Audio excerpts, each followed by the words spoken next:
साथियों, सबसे पहले आप सबका इस प्रेस वार्ता में आने के लिए बहुत बहुत धन्यवाद। आप सब जानते हैं कि कल देश भर में पहले चरण का मतदान संपन्न हुआ है, जिसमें बिहार की 4 लोकसभा सीटें भी थीं। बिहार से औरंगाबाद, गया, नवादा, जमुई, चारों जगह एनडीए के तमाम घटक दलों ने मिलकर पूरी मेहनत, पूरी ईमानदारी से हम लोगों ने प्रचार प्रसार का हम लोगों ने कार्य किया। अपने मुद्दों को लेकर जनता के बीच गए और कल मतदान के बाद शाम से जिस तरीके से रुझान आने लगे हैं, स्वाभाविक है, हर दल का एक अपना फीडबैक लेने का एक सिस्टम होता है। अलग अलग माध्यम से, अलग अलग सोर्सेस के द्वारा जानकारी प्राप्त की जाती है कि किस बूथ पर क्या रहा, ओवरऑल सिनेरियो क्या रहा, विधानसभा वाइज कहां कहां पर हम लोग लीड करेंगे और अंतोगत्वा क्या परिणाम रहेगा। कल जो फीडबैक्स लिए गए हैं उसके आधार पर, और ये मैं सिर्फ इस गठबंधन का हिस्सा हूं इसलिए कतई नहीं कह रहा, एक ऑनेस्ट फीडबैक के आधार पर मैं इस बात को कह रहा हूं कि कल हम लोग 4 सीटें जिसमें मतदान हुआ है, 4 की 4 सीटें एनडीए के प्रत्याशियों की वहां से जीत हो रही है। उसमें कहीं कोई शंका नहीं है। ना सिर्फ 4 की 4 सीटें हम लोग जीतेंगे, बल्कि जीत का मार्जिन भी जो है वो भी बेहतर होने जा रहा है। इस बात का हम लोग को चिंता जरूर है कि जिस तरीके से बिहार में मत प्रतिशत थोड़ा सा पिछली बार के बनिस्बत कम हुआ है, इसके लिए आने वाले फेजेस में गठबंधन के घटक दलों को भी, हम सबको मिलकर भी ज्यादा प्रयास करने की जरूरत है। मुझे लगता है बिहार के हर एक पार्टी को इसके लिए मिलकर अपना अपना प्रयास करने की जरूरत है और आने वाले दिनों में मतदाताओं को कैसे और मोटिवेट किया जा सके मतदान केंद्र तक जाने के लिए। मैं मानता हूं जितना ज्यादा मत प्रतिशत होता है, लोकतंत्र हम लोग का उतना ज्यादा मजबूत होता है। हर एक मत की एक अपनी अहमियत है और हम लोग के पास उदाहरण भी रहे हैं जहां पे लोग एक एक वोट से चुनाव हारे हैं। तो ऐसे में एक एक मत कितना महत्वपूर्ण है, ये सबको समझना जरूरी है।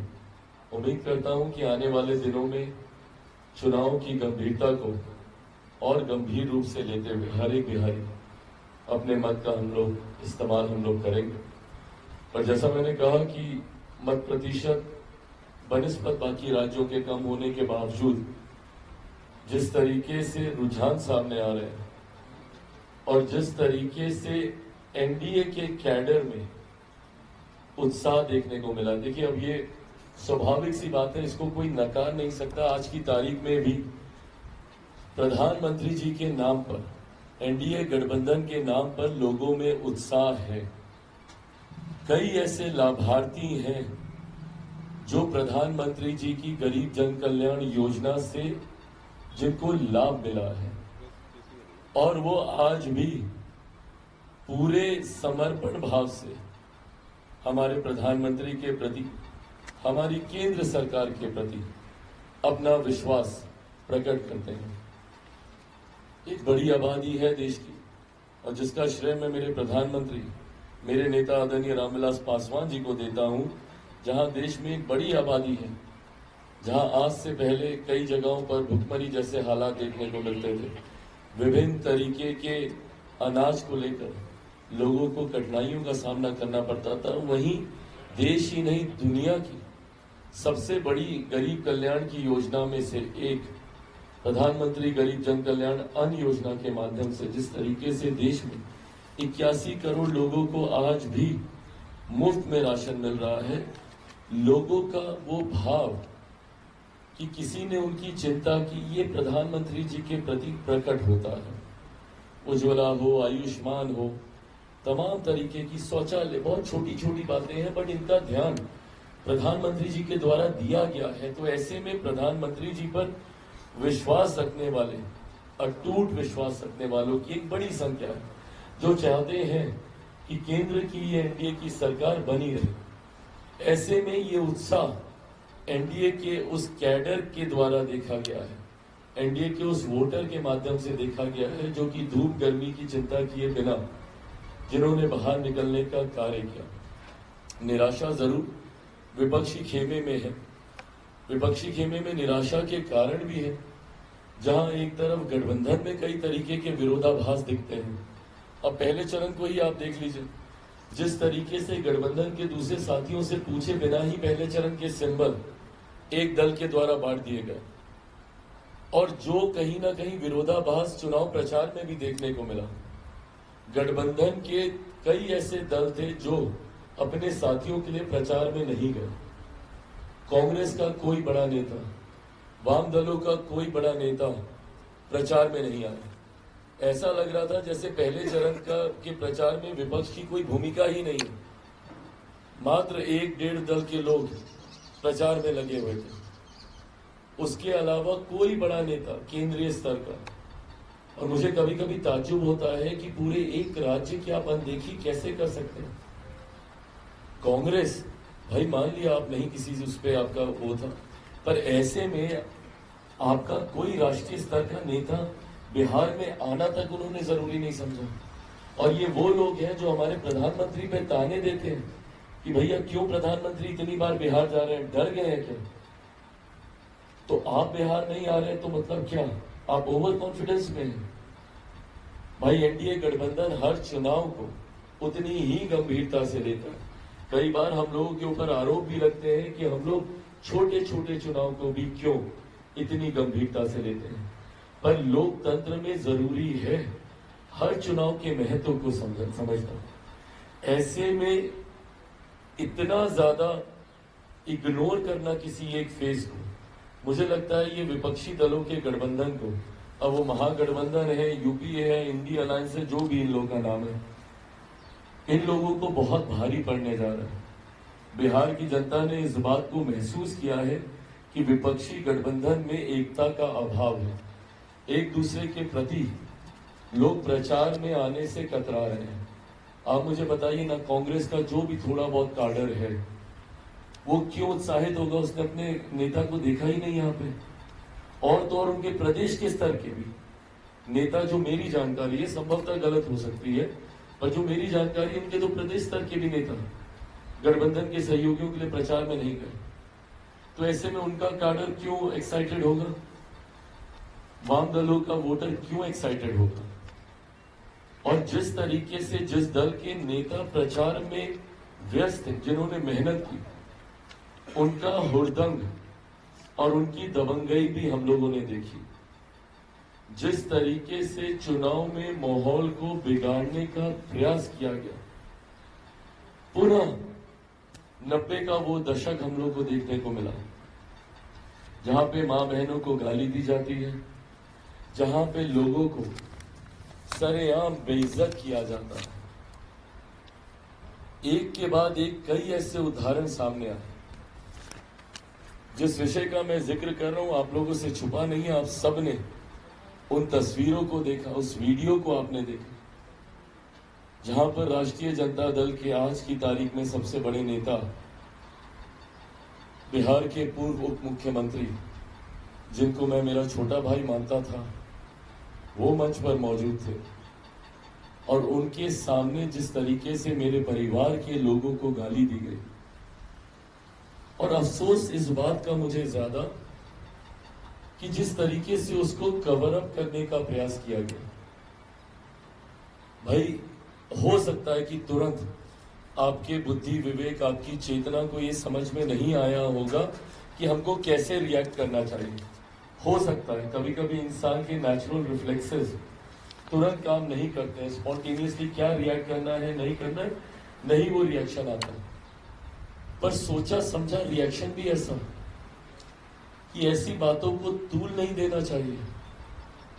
मुझे बताइए ना, कोई एक ऐसा स्वाभिमानी इंसान जो अपनी माँ बहन को गाली सुने और वो खामोश रह जाए और उसको ये कहा जाए कि ये छोटी बात है, इसको तूल मत दो, कौन आदमी बर्दाश्त करेगा? मैं किसी के प्रति पर्सनल नहीं हो रहा, पर एक बात ले अपने आप को मेरी जगह पे रख के देखिए।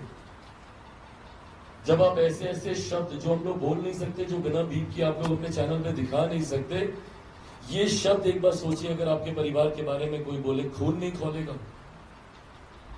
उसके बावजूद मैं इतना मर्यादित होकर, इतना संयमित होकर अपनी बातों को रखने का प्रयास कर रहा हूं। पर हर किसी की एक सीमा होती है सहन शक्ति की। मैं जिस परिवार से आता हूं, मुझ में बहुत संयम है, बहुत धैर्य है। पर संयम और धैर्य की ऐसी भी परीक्षा ना ली जाए कि आपकी माँ बहन को आपके सामने बेइज्जत किया जाए और आपसे उम्मीद रखी जाए कि इन बातों को तूल ना दिया जाए। प्रतिक्रिया में कहा जाता है कि हमने सुना नहीं, लीपा पोती सिंपल सा जवाब था इसका कि अगर ऐसा हुआ है कड़ी कार्रवाई होगी। बर्दाश्त के काबिल नहीं है ये घटना। पर जिस तरीके से उसको कवर अप करने का प्रयास किया जा रहा था, साफ स्पष्ट हो रहा था कि आप कहीं ना कहीं दाढ़ी में कुछ, दाल में कुछ काला है, दाढ़ी में कोई ना कोई तिनका है जिसको आप छुपाने का प्रयास कर रहे हैं। आपको जस्टिफिकेशन देने की जरूरत क्यों पड़ रही है?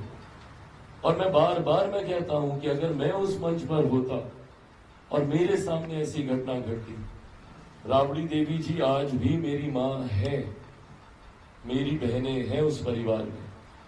ये रिश्ता जिसको लेकर आप लोगों ने कई बार मुझ पर आरोप लगाए, इसी जगह पर बार बार आप लोगों ने मुझ पर कहा कि आप क्यों लालू परिवार के प्रति सॉफ्ट रहते हैं। क्योंकि मैं जिस परिवार से आता हूं, रिश्ते निभाने हम लोग को सिखाए जाते हैं। मैं जिस परिवार से आता हूं, वहां पे रिश्तों की मर्यादाओं को बनाए रखना हम लोग को सिखाया जाता है। और मैंने हमेशा वही प्रयास किया, राजनीतिक मंच पे कड़े से कड़ा विरोध किया, पर कभी किसी के भी विषय में मैं व्यक्तिगत नहीं गया। पर यहां पर ना सिर्फ मेरे बल्कि मेरे परिवार को लेकर व्यक्तिगत हुआ गया। और उसके बाद जिस तरीके से मेरी बहनों के द्वारा भी इसकी लीपापोती करने का प्रयास किया गया, मीसा दी बाकी नेताओं के बयानों को दिखाकर मेरी मां को दी गई गाली को जस्टिफाई करती है। मेरी बाकी की बहनें बाकी दलों के नेताओं के द्वारा कही गई बातों को लेकर, and let me be very clear when I से दिस, टिप्पणी और गाली में बहुत फर्क है। हो सकता है कि कोई टिप्पणी आपने ऐसे कर दी हो जो आपको लगे कि शायद मर्यादित नहीं है। हर किसी का एक देखने का तरीका हो सकता है। मैं जैसे मेरे प्रधानमंत्री को ये लोग बोलते हैं जेल भेज देंगे, वो लोग बोलते हैं इसमें हम लोगों ने अमर्यादित क्या बोला। मैं मानता हूं कि अमर्यादित है। मेरे प्रधानमंत्री जिस पद के, जिस रुतबे, जिस तजुर्बे से वो आते हैं और देश के सर्वोच्च पद पर हैं, हमारे राष्ट्र के नेता हैं वो।